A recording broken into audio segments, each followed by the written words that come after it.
예배를 드린 주일입니다.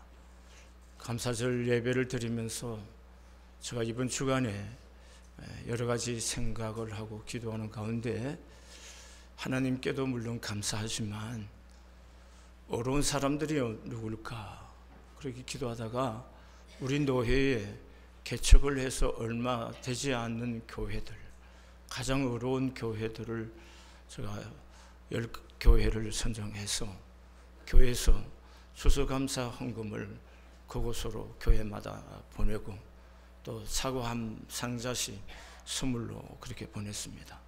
오늘 우리가 여성교회에서 이렇게 준비해 줬는데 예배가 끝나고 오후에 이 과일과 채소들을 또 우리 세터민들 고향을 덩지고 이곳에 와서 기댈 곳도 없고 마음이 아픈 우리 세터민 가족들에게 이제 금일분과 함께 나누고자 합니다.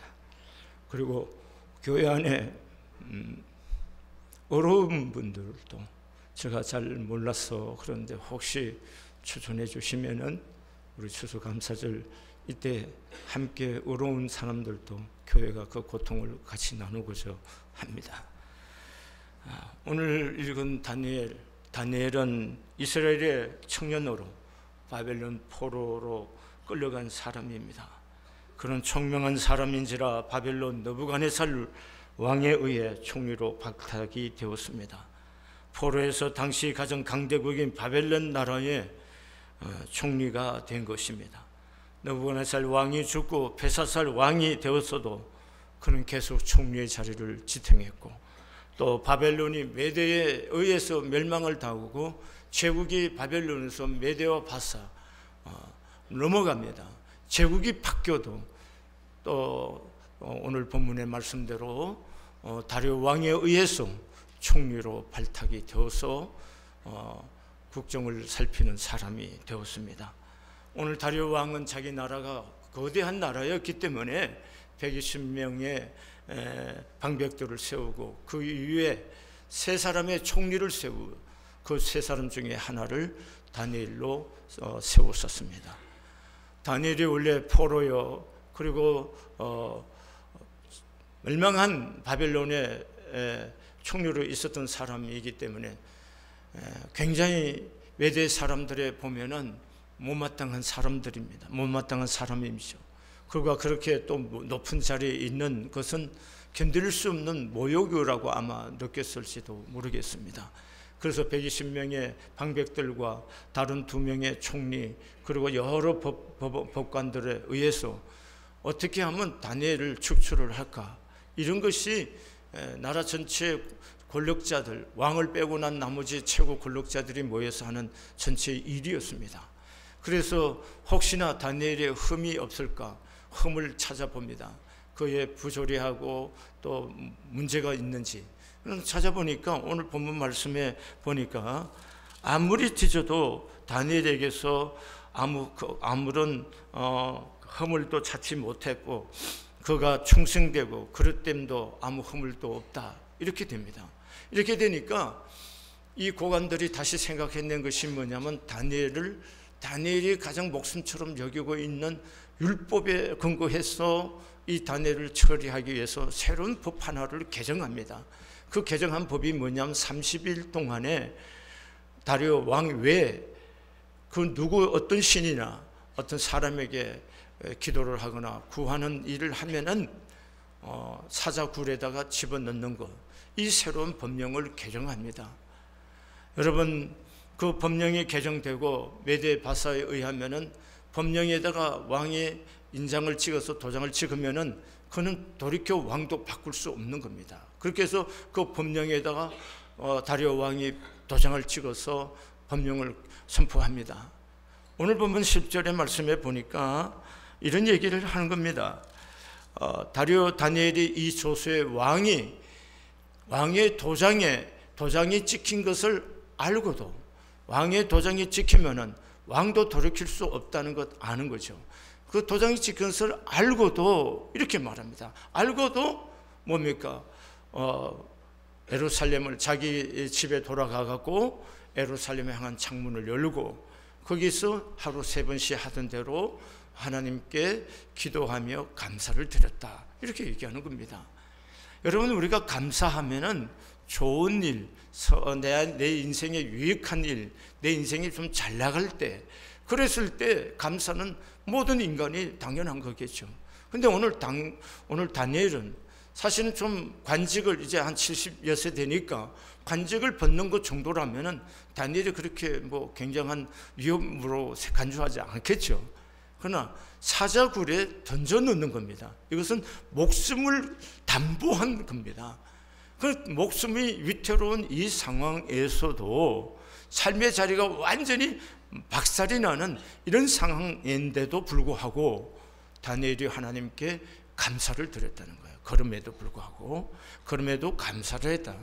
도대체 다니엘은 어떤 사람이기 때문에 그런 절박한 절치절명의 상황 속에서도 하나님께 감사를 하느냐 하는 겁니다. 오늘 이 다니엘을 보면서 우리가 믿음의 삶을 살아갈 때에 정말 우리가 어떻게 하나님 앞에 감사하고 믿음으로 반응하고 응답해 드려야 되는지를 오늘 이 본문을 통해서 함께 은혜를 나누고자 합니다. 첫째, 어째서 다니엘은 감사할 수 있느냐 하면은 오늘 본문의 말씀 10절에 보니까 기도하며 그의 하나님께 감사했더라 이렇게 말합니다. 다니엘은 기도하는 사람이라는 겁니다. 다니엘은 어떤 사람이요? 기도하는 사람이에요. 여러분, 감사는 돈이 있어서 감사하고 좋은 일이 있다고 감사하고 그런 거 아닙니다. 여러분, 교인들이 좋은 일이 있다고 다 감사하냐? 천만의 말씀입니다. 그렇지 않습니다. 당연히 여기고, 그리고 뭡니까? 시간 썩 지나가면 그만인 것처럼 이렇게 다 지나가는 겁니다. 여러분, 정말로 여러분이 임직 받은 것이 귀중하고 감사합니까? 그럼 여러분이 하나님을 향해서 정말 감사를 해보셨습니까? 또 한 가지 물어보겠습니다. 여러분이 이만큼 믿음이 자라서 안수 집사 되고 권사가 되고 장로가 돼서 여러분 스스로 그렇게 믿음이 자란 겁니까? 생각해 보시라고. 제가 이승환교회에서 이 건물을 짓고 위임식을 하는데 내가 목사로 임직을 받고 목사가 되는 과정, 또 여기까지 오는 가운데 내게 좋은 영향을 끼치신 분이 누굴까 생각해 봤어요. 그래서 저에게 아주 중요한 성경을 가르쳐 주셨던 선배 목사님 한 분이 계셨어. 너무 고마워서 찾아가서 제가 이번에 위임식을 하게 되는데, 목사님, 제가 위임 받을 때까지 제가 목사로서 살아가는데 좋은 선한 영향을 끼쳐주신 분이 목사님이라서 제가 목사님께 감사드립니다. 그리고 제가 감사함으로 양복 한벌 해드리겠습니다. 그랬어요. 그러냐, 야, 김 목사 고마운데 말이야, 내가 양복이 많이 있는데 현금을 주면 안 되겠냐? 현금 드리겠다고 집에 와서 현금으로 보내드렸습니다. 여러분이 오늘 여기 이 자리까지 오는데 여러분 부모님들이 계셨고 또 여러분들을 지도해주던 많은 스승들이 있었고 좋은 이웃들이 있었고 영적인 지도자들이 있어서 된 거 아닙니까? 아닌가요? 대답 안 하시네요. 제 친구가 제주도에서 목회를 할 때 장로 장립을 한 목사 임식을 하는데 그 교회 수소 장로님 한 분이 엎드려서 큰절을 올리면서 저희 교회에 담임 목사가 되어주셔서 고맙습니다 하고 큰절을 드렸어요. 여러분, 세상을 살아가고 있는 동안에 좀 철 좀 들어야 되는 거예요. 철이 들어야. 철이 뭡니까? 모든 것이 은혜구나 하고 깨닫는 거예요. 그럼 그 은혜구나 하고 깨닫는 게 뭡니까? 기도할 때 깨달아지는 거예요. 아무리 큰 사랑을 받고 큰 은혜를 입어도 깨닫지 못하면 감사가 안 돼요. 그럼 깨닫는 비밀이 뭘까? 아닌 거예요. 그건 기도하는 겁니다. 여러분이 엎드려서 기도해 보세요. 여러분 부모님이 너무 고맙고 신나온 시간 동안 나를 만나서 신앙 지도했던 신앙의 선배들이 너무 고맙고 이 고마운 마음이 드는 거예요. 그러니까 기도하는 사람만이 뭐 할 수 있느냐? 뭐 할 수 있어요? 감사할 수 있는 거예요. 여러분, 이게 너무 중요합니다. 여러분이 아무렇지 않게 넘어가는 뭐하는 것들이지만 그 아무렇지 않은 일상 속에서 우리가 감사를 찾아내서 고백해드리고 감사하는 거 너무나 중요한 겁니다. 여러분 이번에 임직하고 나서 저한테 문자를 넣거나 뭐 전화를 해서 감사하는 사람 몇 사람이 될 것 같아요? 그리고 오늘 이 자리에 임직을 받아서 신앙생활을 크게 이만큼 온 동안에 감사한 사람이 얼마나 될 것 같아요? 전부 다 지가 잘나서 하는 것처럼 이렇게들 생각하는 사람 많아요. 우리가 다 혼자 되는 게 아닙니다. 하나님이 사람을 통해서 다 은혜를 입히시고 하는 거예요. 그러면 이런 은혜, 부모님 또 우리 이만큼 교육받는 동안에 많은 선생들을 만났고 좋은 지인들을 만났고 또 영적인 지도자를 만나서 살아온 거잖아요. 이게 다 받은 은혜잖아요. 그럼 은혜인데 그 은혜가 은혜 되게 하려고 하면 뭐예요? 깨달음이 있어야 되는데 그 깨달음은 기도할 때 오는 거예요. 오늘 다니엘은 절체절명의 위기를 만났지만 그러나 기도합니다. 기도하니까 마음에서부터 뭐가 나와요? 감사가 나오는 거예요. 감사가 나오는 겁니다. 여러분 우리가 신앙생활 할 때 바로 이런 겁니다. 여러분과 저가 기도를 멈추는 순간에 여러분과 저의 삶의 모든 은혜도 소멸이 된다는 거예요. 왜? 무지함 속에 쌓이는 거고 자기 중심적으로 돌아가는 거예요. 그래서 여러분과 저가 기도하면서 내가 받은 은혜를 깨닫고 받은 사랑, 받은 축복을 깨닫고 그래서 하나님께 감사와 찬양을 올려드릴 수 있기를 소원합니다. 이렇게 하나님 앞에 다니엘이 기도하면서 감사를 드렸을 때 다니엘 삶 속에 어떤 일이 생겼냐는 거예요. 그래서 실제 그 법령대로 뭡니까? 다니엘이 사주굴에 던짐을 받습니다. 그러면 당연히 사자들이 다니엘을 해하여야 되는 거예요. 근데 22절을 한 목소리로 보겠습니다. 6장 22절입니다. 시작. 나의 하나님이 이미 그의 천사를 보내어 사자들의 입을 봉하셨으므로 사자들이 나를 상해하지 못하여 싸우니 이는 나의 무죄함이 그 앞에 명백함이오며 또 왕이여 나는 왕에게도 해를 끼치지 아니하였나이다 하니라. 자, 하나님께 기도하며 감사했다니까 어떤 사건이 생겼어요?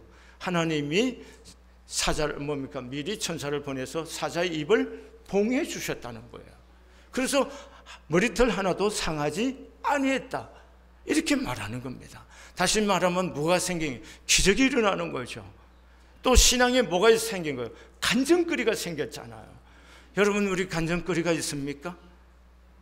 간증거리는 어떤 사람이 이러느냐?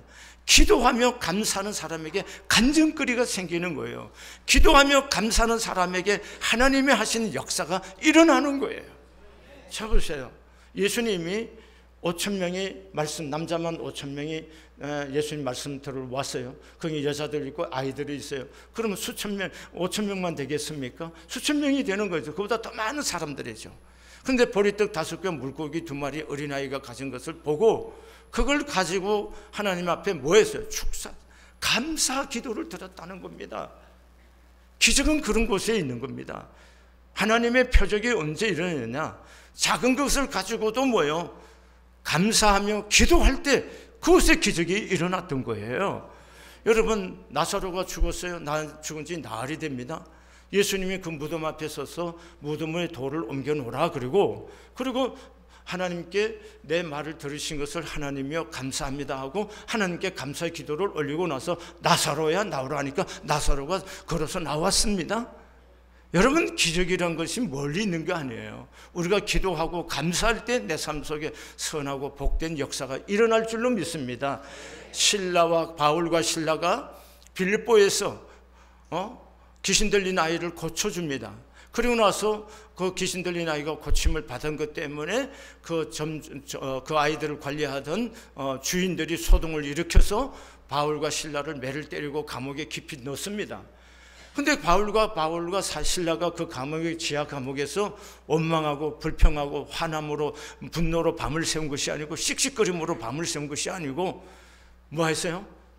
기도하고 찬양을 하나님께 올려드렸습니다. 그럴 때 지진이 나서 옥토가 움직이고 옥문이 열리고 창고가 다 풀어졌다 그랬어요. 기적이 일어난 겁니다. 여러분과 저의 삶 속의 기적은 어디서 시작되느냐? 기도하고 감사할 때 우리의 삶 속에도 이런 기적이 일어나게 될 줄로 믿습니다. 여러분, 이런 간증이 오늘 우리 가운데도 충만할 수 있기를 소원합니다. 두 번째로 우리가 10절에서 보는 것처럼 다니엘이 왕의 의인이 찍힌 것을 알고도 집으로 돌아가서 뭘 하느냐, 아주 중요한 것을 해요. 알고도 자기 집에 돌아가서는 윗방에 올라가 예루살렘으로 향한 창문을 열고 이렇게 얘기합니다. 자, 예루살렘을 향한 창문을 열고 그 하나님께 기도하고 감사를 드렸어요. 여러분, 왜 다니엘이 옥문을 2층에 올라서 창문을 열고 모든 사람이 볼 수 있도록 그렇게 하는 건가요? 아니, 감사 기도를 지하실에 들어가서만 하면 안 됩니까? 30일만 숨어 있으면 되는데, 30일만 피하면 되는데, 안 해도 되잖아요. 30일 안 했다고 하나님 우리가 30일 기도 안 했다고 잡아가겠습니까? 하나님 앞에 뭐요? 다니엘은 그 30일을 뭡니까? 불의하고 악한 사람들을 향해서, 그 대적들을 향해서 피하지 않고 뭐 하는 거예요? 하나님의 주권을 믿고 뭡니까? 하나님의 주권에게 자기 인생을 거기다 던져놓는 거예요. 그래서 뭡니까? 하나님의 임재가 있는 예루살렘을 향한 창을 열고 모든 대적들이 볼 수 있도록 뭐 하는 거예요? 하나님 앞에 감사 기도하며 감사를 드린 겁니다.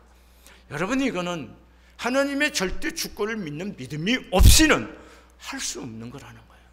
할 수 없다는 겁니다. 여러분, 다니엘은 그가 일장의 젊은 시절에 바벨론 포로로 왕궁 장학생이 되어서 거기에서 문화를 배우고 언어를 배우고 학문을 배울 때에 뜻을 정하고 금식하면서 고기를 먹지 않고 우상에 바쳤던 고기를 먹고 채소를 먹었어도 건강하고, 그리고 윤기가 나고 하나님이 함께 하심으로 모든 사람들에게 은혜를 입고 또 사람들보다도 지혜가 있고 지식이 넘치고 학문이 풍성해지고 그리고 꿈을 해몽할 수 있는 그런 은혜를 입는 것을 경험한 겁니다. 그리고 느부갓네살 왕이 그렇게 꿈을 꿨는데 그 꿈을 해몽해 주는 거예요. 그 꿈을 해몽하면서 미래에 있어서 하나님 하실 모든 일들을 뭡니까? 꿈을 해몽하면서 배웠고 경험했고 하나님을 알게 된 거예요. 그러니까 하나님이 어떤 분이신가를 안다는 겁니다. 우리가 하나님이 어떤 분인가를 알면은 기도하게 되는 거고 감사할 수가 있는 거예요. 그러면 하나님은 어떤 하나님이냐? 2장에서 이렇게 다니엘이 고백을 하는 장면이 나옵니다. 다니엘서 2장 21절에 그는 때와 계절을 바꾸시며 왕들을 폐하시며 왕들을 세우시며 지혜자에게 지혜를 주시고 총명한 자에게 지식을 주시는도다, 이렇게 고백합니다. 다니엘은 하나님이 어떤 분인 걸 알았습니다. 다니엘의 세 친구들이 느부갓네살이 세운 금심상에 절하지 않을 때 풀무불에 던졌었지만 하나님이 그와 함께 하심으로 머리털 하나 상하지 않는 것도 보았습니다. 다 알고 있습니다. 하나님이 도대체 어떤 분이시냐는 거예요. 하나님은 바로 때와 계절을 바꾸고 또 왕들을 폐하기도 하시고 왕들을 세우기도 하고 지혜자에게 지혜를 주시고 총명한 자에게 지식을 더하고 자기의 의지대로 자기의 계획하신 대로 하나님은 모든 역사를 주관하시는 하나님이심을 다니엘은 그의 신앙의 경험을 통해서 배우고 알고 있었던 거예요. 여러분이 알고 계시는 하나님은 도대체 어떤 분이십니까? 여러분이 믿는 하나님은 도대체 어떤 하나님이시냐고요? 하나님이 이 만주의 주가 되시고 만왕의 왕이시는 하나님이신 것을 믿습니까? 우리의 머리털 하나까지도 다 세신 바가 되시는 그 하나님을 우리가 믿습니까? 이 하나님의 절대 주권을 우리가 신앙하느냐 하는 거예요. 이 신앙하는 하나님, 이런 하나님을 믿는다면은 우리는 하나님 앞에 모든 것을 걸고 믿어야 된다는 거예요. 하나님의 주권을 인정하는 사람이라면 그 하나님에게 모든 것을 맡기고 의지할 수 있어야 진정으로 감사가 나올 수가 있다는 겁니다. 교회 여러분, 우리가 일상에 사는데 하나님이 특별할 때만 개입하시는 겁니까? 그렇지 않습니다. 내 일상의 모든 삶 속에도 하나님의 주권자이시고 나를 이끄시는 분이십니다. 그 하나님을 믿습니까? 그러면 여러분과 내가 한 모든 말을 하나님이 들으십니까? 내가 행한 모든 행위들을 하나님 보고 계신 것을 믿습니까? 그런데 왜 입을 가리고 기도하며 하나님의 때와 하나님의 방법을 찾지 못하고 있는 겁니까? 왜요? 물어보는 거예요, 여러분에게. 하나님의 주권을 진정으로 믿는다면, 하나님이 인생의 주인이시다고 믿는다면은 그 주인이신 하나님께 입을 막고 기도하며 하나님의 뜻을 구하고 그분의 인도하심을 구해야 되지 않을까요? 그래야 하나님의 우리 안에서 일하시는 역사를 볼 수가 있는 거잖아요. 아멘이십니까? 오늘 다니엘은 그 위기 앞에서도 하나님이 이것의 주인이시다는 거예요. 그러니까 다니엘은 사자굴에 대한 환경, 그 위협적인 환경에 자기 마음을 빼앗기지 않고 어디다? 하나님에게 집중해서 하나님에게 자기의 모든 것을 거는 거예요. 이게 신앙이라는 겁니다. 이래야 우리가 이김의 삶을 살 수가 있고 하나님 하시는 영광을 볼 수 있게 될 줄로 믿습니다.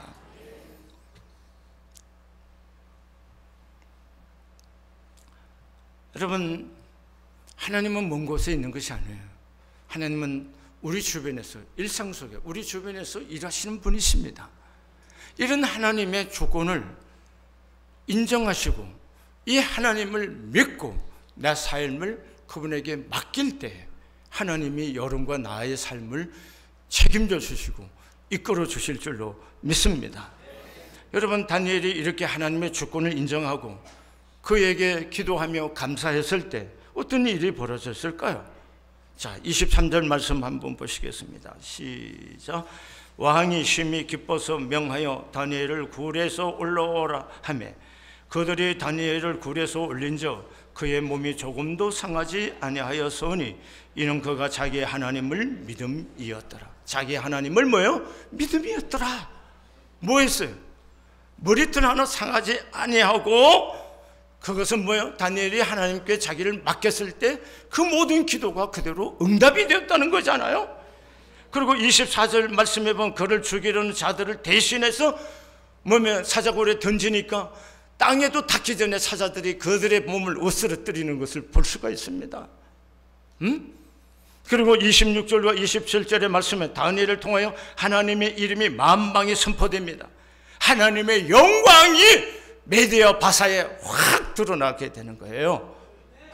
우리가 하나님의 주권을 인정하고 하나님이 주인 되심을 믿고 내 모든 것을 거기에 걸 때에 하나님은 우리를 통해서 영광을 받으시고 하나님의 이름의 높임이 세상에 드러나게 될 줄로 믿습니다.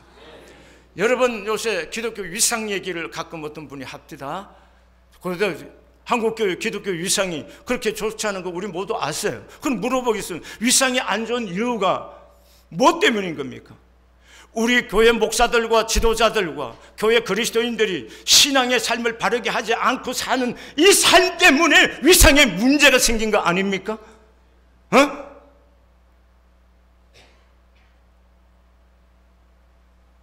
여러분, 이게 중요한 거예요. 무엇이 본질인지를 모르고 있다는 거예요. 본질이 우리의 삶이 어긋나요. 다시 말하면 우리의 삶이 하나님의 주권을 인정하고 그 하나님을 두려워하고 떨고 그 하나님께 모든 삶을 맡기는 우리의 순복하는 삶이 안 되니까 우리가 뭐예요? 믿는 사람인지 안 믿는 사람 구분 없는 우리들 삶에 대해서 기독교의 위상이 무너진 거고 하나님의 영광이 가려진 것이 교회가 개척하기 때문에 교회를 개척하기 때문에 하나님의 기독교 위상이 깨어진 무너진 겁니까? 물어보는 겁니다, 여러분에게. 생각의 틀을 바꾸셔야 됩니다. 믿음의 태도를 바꾸셔야 된다는 거예요. 자, 이렇게 우리가 하나님의 영광이 이 세상에 드러내려고 하면은 하나님의 주권, 사람이 이렇게 하고 저렇게 하는 것 같지만 하나님이 모든 것을 주장하시는 분이시다. 그리고 그 하나님께 모든 맡기고 믿고 맡기고 기도하고 감사할 때 그분이 하시는 역사가 일어나게 될 줄로 믿습니다. 그 다음에 오늘 다니엘은 이런 위기 속에 어떻게 감사할 수가 있느냐 하는 거예요. 자, 오늘 10절에 아주 중요해요. 다시 한번 10절 보시겠습니다. 한 목소리 읽겠습니다. 시작.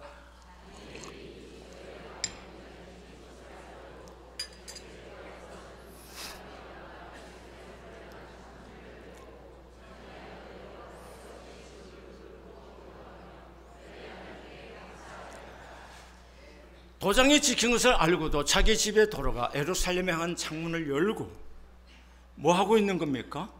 전에 하던 대로 하루 3번씩 무릎을 꿇고 기도하며 그의 하나님께 감사했다는 거예요. 뭐가 되지? 전에 하던 대로라는 거예요. 전에 하던 대로. 여러분, 기도라는 게 하루아침에 기도가 되고 하루아침에 감사하던 사람이 감사가 되냐? 그렇지 않다는 거예요. 오늘 다니엘의 이 감사는 뭡니까? 전에 하던 대로 기도하고 전에 하던 대로 예루살렘을 향해서 주님 주권을 인정하고 순복해드리며 전에 하던 대로 무릎을 꿇고 기도할 때 감사가 나올 수밖에 없는 거예요. 이게 중요한 겁니다. 지금에 일어난 이 일에 과거에도 그랬듯이 매사에 동일하게 감사로 반응했다는 말씀인 겁니다. 매일매일 동일하게 하루 3번씩 감사 기도를 들었다는 것은 다니엘에게 있어서는 그것이 생활화가 됐다는 거예요. 다시 말하면 체질화가 된, 기도가 체질화가 됐다는 거요, 감사가 체질화가 됐다는 겁니다. 이게 중요한 겁니다. 체질화가 되는 거. 여러분, 감사가 습관하고 체질화가 되지 않으면은 어쩌다 한 번 감사, 어쩌다 한 번 기도로 우리가 하나님 하시는 기적, 하나님께서 나 삶을 통해서 일하시는 그런 표적 간증거리를 가질 수가 없다는 겁니다. 여러분, 이렇게 오늘 습관을 따라서 뭐예요? 습관을 따라서 매일 전에 하던 대로 기도하고 감사를 드렸던 거예요. 이게 중요한 겁니다. 예수님도 새벽 민명에 저 습관을 따라 새벽에 나와서 기도를 하셨어요. 습관이 중요한 거예요. 새벽에 나가는 거. 그리고 뭡니까? 예수님도 전례를 따라 뭡니까? 어린 시절에 성전에 가서 성경을 읽었어요. 어른이 돼서도 전례를 따라 가서 뭡니까? 성경을 읽습니다. 이게 다 전례라는 거예요. 습관이라는 말이에요. 전례라는 말. 그러니까 예수님도 거룩한 삶을 살아갈 수 있는 비결이 뭐냐? 전례도 습관을 따라서 성경을 읽고 습관을 따라서 기도를 하면서 그래서 자기에게 주어진 사명을 뭐예요? 감당할 수가 있었던 겁니다. 오늘 우리에게 어떤 습관이 있습니까? 어떤 습관? 여러분과 저에게 무슨 습관이 있는 건가요? 아침에 일어나면 담배부터 피우는 사람들이죠. 아침에 일어나면 신문, 인쇄 냄새가 좋아서 신문부터 보는 사람이 있죠. 그것도 습관이죠. 또 어떤 습관이 있습니까? 남 비판하고 비난하고 원망하고 불평하고 입에 달고 댕기는 사람들이죠. 이게 다 습관이라는 겁니다. 여러분, 오늘 습관이 내 미래를 결정하게 됩니다. 이거 중요한 겁니다. 사람들 중에 늘 감사하지 못하고 불평하고 원망하고 비난하는 못된 습관 가진 사람들이 꼭 이스라엘 백성들처럼 자꾸 원망하고 불평하는 습관을 가진 사람들이 있습니다. 여러분, 이 습관을 고치지 않으면 한평생 동안 나의 삶에 괴롭히는 가시가 되고 그것은 나의 삶을 열리지 않게 하는 겁니다. 여러분, 열린 삶을 살고 잘되는 삶을 살고 싶습니까? 습관을 따라 기도하시고 습관을 따라 주권자이신 하나님께 기도하고 감사가 몸에 배시기를 바랍니다. 아멘이세요? 이게 너무도 중요한 겁니다. 이거 배면은 누가 우리 앞을 막을 수 있어요? 누가? 하나님이 내 길을 여시는데 누가 닫습니까? 그래서 계시록 3장 7절에 빌라델비아 교회를 향해서 내가 너희 앞에 열린 문을 두었으되 능히 닫을 사람이 없다. 하나님이 내 인생의 문을 열었는데 누가 닫습니까? 누가? 닫을 사람이 없어요. 주님이 닫으면 열 사람도 없는 거예요. 이게 중요한 겁니다. 그래서 우리가 하나님께 습관을 따라 기도하고 습관을 따라 감사도 습관이라는 겁니다. 습관. 오늘 내 입에 감사가 습관이 될 수 있도록 할 수 있기를 바랍니다. 미 특허대 연구진이 발표한 논문에 따르면 우리가 매일 하는 행동의 40%가 의사결정의 결과가 아니라 습관 때문에 그냥 무심결에 행하는 모든 우리 행동이 40% 이상은 다 습관에 의해서 그냥 자동으로 된다는 것입니다. 그렇기 때문에 우리 체질을 바꾸지 않으면 안 돼요. 무슨 체질로? 매일 기도하는 체질로. 매일 하나님 앞에 뭐 하는 거예요? 감사하는 습관으로. 바꿀 때에 하나님이 하시는 역사가 일어나게 될 줄로 믿습니다. 다니엘이 이렇게 습관을 따라 전례대로 전과 전에 하던 대로 하나님 앞에 기도하며 하나님께 감사했을 때 다니엘서 6장 28절에 보니까 이렇게 증언합니다. 이 다니엘이 다리오 왕의 시대와 바사 사람 고레스 왕의 시대에 형통하였더라. 뭐 했더라? 형통했더라. 습관을 따라 기도하고 습관을 따라서 감사하는 사람은 가만히 있어도 이렇게 되는 거예요. 왜 안 되는가 보세요. 안 되는 사람은 안 되는 것들이 요소가 있는 거예요. 잘 될 수 있기를 바랍니다. 우리 여러분이 무엇을 하든 어디서든지 여러분이 뭔가 하나님의 은혜를 입어서 잘 되는 삶, 형통한 삶을 살 수 있기를 바랍니다. 다니엘은 정권이 바뀌고 제국이 바뀌어도 그는 뭡니까? 무너지지 않고 계속해서 비상하면서 잘 되는 삶을 사는 것을 보잖아요. 왜 하나님 앞에서 우리는 이런 삶을 못 살까요? 이런 은혜를 입기를 소원합니다. 오늘 감사절입니다. 오늘 특별히 좋은 일 별로 없고 마음 상하고 힘겨움에 있는 성도들도 있을 거예요. 그러나 하나님이 살아계심을 믿으시기를 바랍니다. 오늘 하박국 선지자의 고백을 한번 소개합니다. 비록 무화과 나무가 무성치 못하고 포도나무에 열매가 없으며 감람나무에 소출이 없으며 밭에 식물이 없고 우리의 양이 없으며 외양간에 소가 없을지라도 나는 여호와를 인하여 즐거워하며 나는 구원의 하나님을 인하여 기뻐하리로다. 아멘. 기도하시겠습니다.